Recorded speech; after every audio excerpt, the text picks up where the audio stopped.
নবনির্বাচিত সংসদ সদস্যদের শপথ গ্রহণ সম্পূর্ণ হলো, কিন্তু সংবিধান সংস্কার পরিষদের সদস্য হতে চাপ অস্বীকৃতি জানালো বিএনপি। শপথ কক্ষে নাটকীয় মোড়, সংবিধানের দোহাই দিয়ে কেন এই পিছুটান? মঙ্গলবার সকালে জাতীয় সংসদ ভবনে নবনির্বাচিত সংসদ সদস্যরা শপথ বাক্য পাঠ করেন।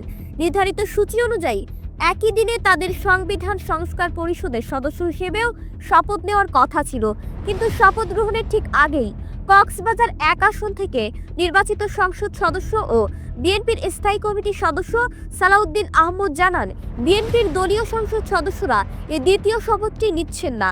তিনি স্পষ্ট করেন, সাধারণ সংসদ সদস্য হিসেবে শপথ নিলেও সংস্কার পরিষদের সদস্য হিসেবে তারা শপথ গ্রহণ করবেন না।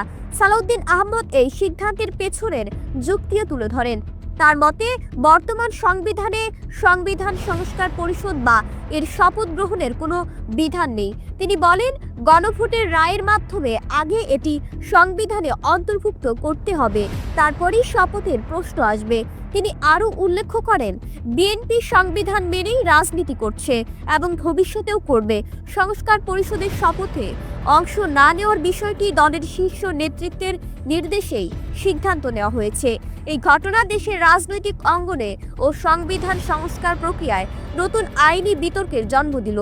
সংস্কার প্রক্রিয়ায় অন্যতম প্রধান রাজনৈতিক দলের এই অবস্থান পুরো প্রক্রিয়াটিকে জটিল করে তুলতে পারে।